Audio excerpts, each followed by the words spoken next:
Australia एक घायल शेर की तरह है। That will be something very interesting. अगर इन 2 दिनों में हमें किसी भी तरीके से एक विक्ट्री रजिस्टर करनी है, Sri Lankan team has become an unstoppable train. तो इंग्लैंड जो है अपना बेसबॉल अगर किसी टीम के साथ बहुत अच्छी तरीके से खेलता है तो वो है जो मजा टेस्ट क्रिकेट में है वो और किसी भी फॉर्मेट में नहीं है। भाई इंडियन प्रीमियर लीग है, फॉरेन प्रीमियर लीग नहीं है।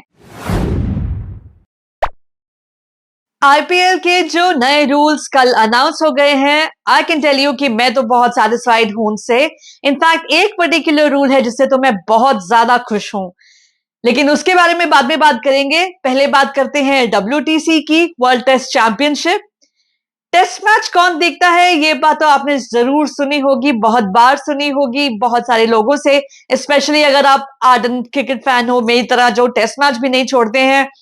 हम जैसे लोगों को तो हमेशा बोला जाता है कि भाई तुम टेस्ट मैच देख रहे हो, वो भी वीकेंड के दिन, हम तो कुछ और देखेंगे टीवी पर। जनरली हमारा लक इस मामले में बुरा ही होता है और हमें वो मैच देखने से या तो मना कर दिया जाता है या चेंज कर दिया जाता है उसको, और हमें सिर्फ गूगल पे चेक करना पड़ता है कि स्कोर क्या हुआ। लेकिन जब से WTC आया है तब से I can tell you that test matches भी बहुत ज्यादा इंटरेस्टिंग हो गए हैं, स्पेशली इस साइकिल में। सो उसके बारे में बात करते हैं। Welcome to cricket flavours everyone. I hope आप लोग खुश होंगे, अच्छे होंगे, अच्छे से अपना ख्याल रख रहे होंगे, अपने घर वालों का ख्याल रख रहे होंगे और अपना वीकेंड एंजॉय कर रहे होंगे।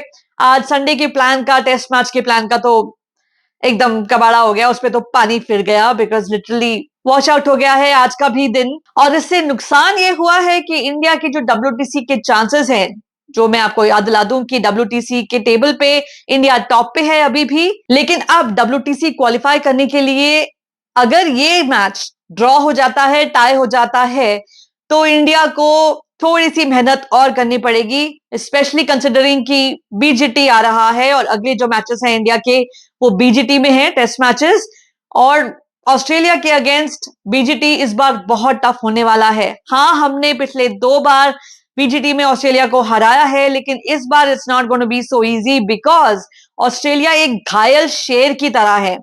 इस वक्त उनका हाल वही है जो एक घायल शेर का होता है, और हम सब जानते हैं कि जब वो घायल शेर के जैसे हो जाते हैं तो वो कैसे बिहेव करते हैं। आप वर्ल्ड कप ऑफ 23 को ही ले लीजिए। फर्स्ट 3 मैचेस हारने के बाद और लगातार 3 मैचेस हारने के बाद ऑस्ट्रेलिया ने जो कमबैक किया था, एंड में इंडिया को भी हरा के ट्रॉफी भी ले गए थे। तो यस, घायल शेर ऑस्ट्रेलिया को टक्कर देना बहुत मुश्किल होगा, और ऊपर से इंडिया के ऊपर प्रेशर और ज्यादा होगा।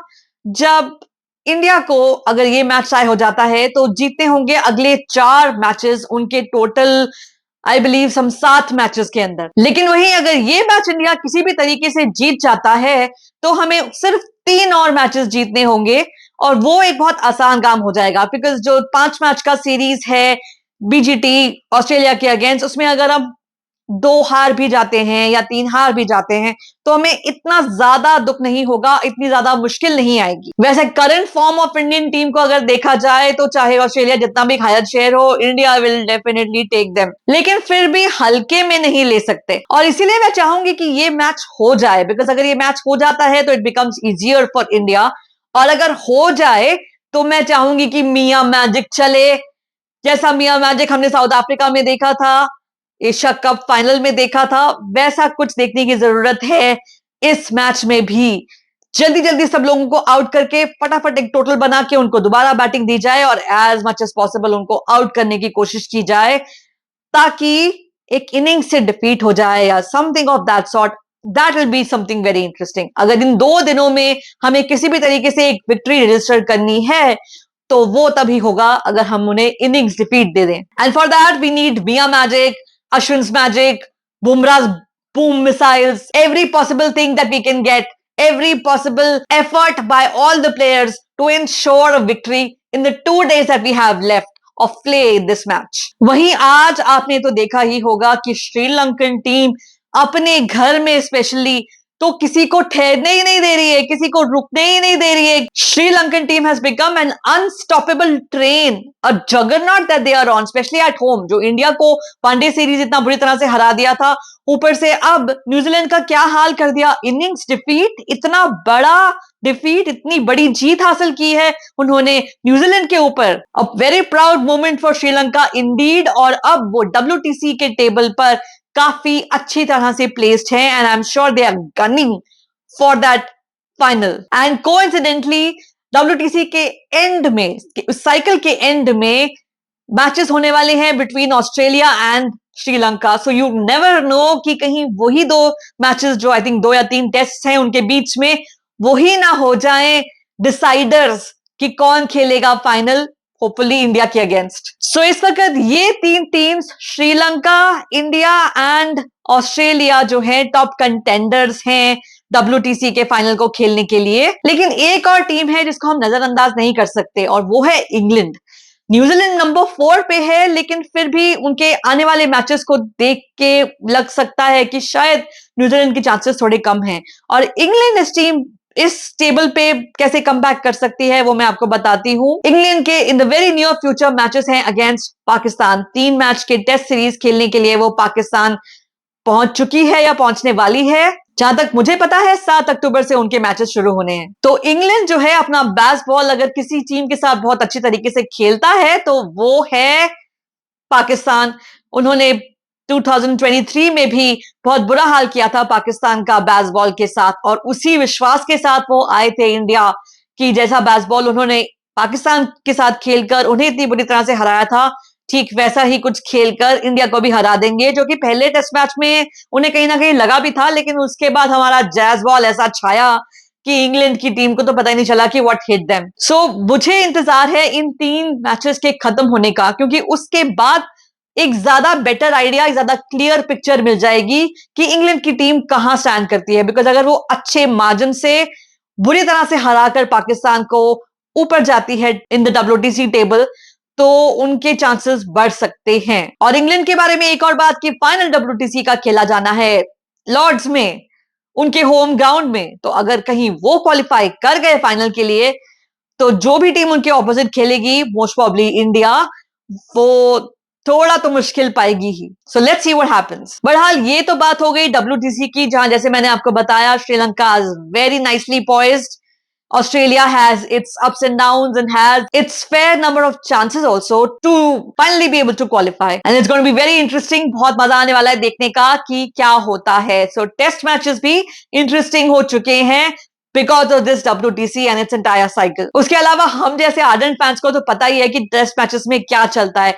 ऋषभ पंत की बिहाइंड द स्टंप्स की बैंटर हो, या कोहली के रिएक्शंस हो, या उनकी इवन स्लेजिंग हो, जो मजा टेस्ट क्रिकेट में है वो और किसी भी फॉर्मेट में नहीं है। अब हम बात करते हैं IPL की, the most lucrative, the most rich league in the world, the premierest league in the world in terms of cricket. IPL और ज्यादा बेटर होने की कोशिश कर रही है और ज्यादा लुक्रेटिव होने की कोशिश कर रही है। और कोशिश क्या कर रही है, सक्सेसफुल हो रही है उस कोशिश में कि अब मिलने वाले हैं 7.5 लाख, तकरीबन $9,000 पर match as match fee to every player. जहां तक मैंने सुना है ये पाकिस्तान का पूरा पैकेज है जो एक प्लेयर को, एक फॉरेन प्लेयर को मिलता है, कई प्लेयर्स को मिलता है PSL खेलने के लिए, एक दिन का मैच फी जो IPL दे रहा है। तो yes, it makes it very lucrative for the players to play IPL, जो ऑलरेडी इतना ज्यादा इंटरेस्टेड होते हैं, पूरा साल वेट करते हैं, इनके लिए तो बहुत फायदे की बात है। लेकिन इंडियन प्लेयर्स के लिए भी IPL में एक बहुत मजेदार रूल हुआ है जो उनका फायदा कर सकता है, which is what I actually was not very happy about। जब वो मिचेल स्टार्क और पैट कमिंस वगैरह पे जो बिडिंग वॉर चलता था और उसके बाद इतने इतने प्राइस पे वो जाके बिक जाते थे, I used to feel very bad कि भाई इंडियन प्लेयर्स तो इतने प्राइस पे नहीं बिकते हैं। अगर IPL का कोई ऐसा रिकॉर्ड टूटना चाहिए तो वो किसी इंडियन प्लेयर के लिए टूटना चाहिए, ना कि इन फॉरेन प्लेयर्स के लिए। तो इसका जो एक टैक्टिक था जो वो अपनाते थे कि वो कभी भी मेगा ऑक्शन में अपना नाम ना देकर बाकी के जो छोटे ऑक्शंस होते थे उनमें अपना नाम देते थे, और वहां पे जितना भी पैसा होता था, जो टीम्स होती थी, जो थिंक टैंक होते थे, वो ट्राई करते थे एक प्लेयर को जो उनको बहुत जरूरी चाहिए उनकी टीम में, उसको लेने के लिए, and the bidding war will go high and high and high, and in the end they will sell off at a record price. तो इस चीज को खत्म करने के लिए जो नया रूल आईपीएल में आया है वो ये है कि अगर कोई प्लेयर अपने आप को रजिस्टर नहीं करता है मेगा ऑक्शन के लिए, तो he is not allowed to enrol himself in the next auction either. So इससे क्या होगा कि ये ही जो टैक्टिक चला रहे थे ये लोग ज्यादा पैसा कमाने का, ये अब काम नहीं आएगा, and which means that they will not sell off at a much higher rate than Indian players। भाई इंडियन प्रीमियर लीग है, फॉरेन प्रीमियर लीग नहीं है, लेकिन फिर भी आईपीएल अपना चार्म नहीं खोएगा इन प्लेयर्स के सामने, बिकॉज ऑब्वियसली अभी भी बहुत ल्यूक्रेटिव है, अब तो और ज्यादा विद द मैच फी। तो इसीलिए Indian Premier League will remain the most sought after league by all the players in the world. एक टाइम वो ऐसा भी आएगा जब जब लोग परफॉर्मेंस करेंगे अपनी टीम्स के लिए भी, तो वो इसलिए करेंगे ताकि वो आईपीएल के फ्रेंचाइजीज के नोटिस में आए, ताकि वो फ्रेंचाइजीज उन पे बिड कर सके, वो अपने आप को जब एनरोल करें तो वहां पे सेल हो जाएं, अच्छे प्राइस पे सेल हो जाएं। So that's the WTC scene for you. I am really gunning for Sri Lanka. I would not mind an India versus Sri Lanka final because of the way Sri Lanka is playing. I am really happy for them. Bowling and batting उनकी जबरदस्त हो रही है। I am very happy for them, very happy for the team that is doing so well now, and it's really coming up. So I hope you like this video. If you did, do like and subscribe to my channel. I hope that you enjoyed this video. All the best to Sri Lanka. Have a great day, everyone. Bye-bye.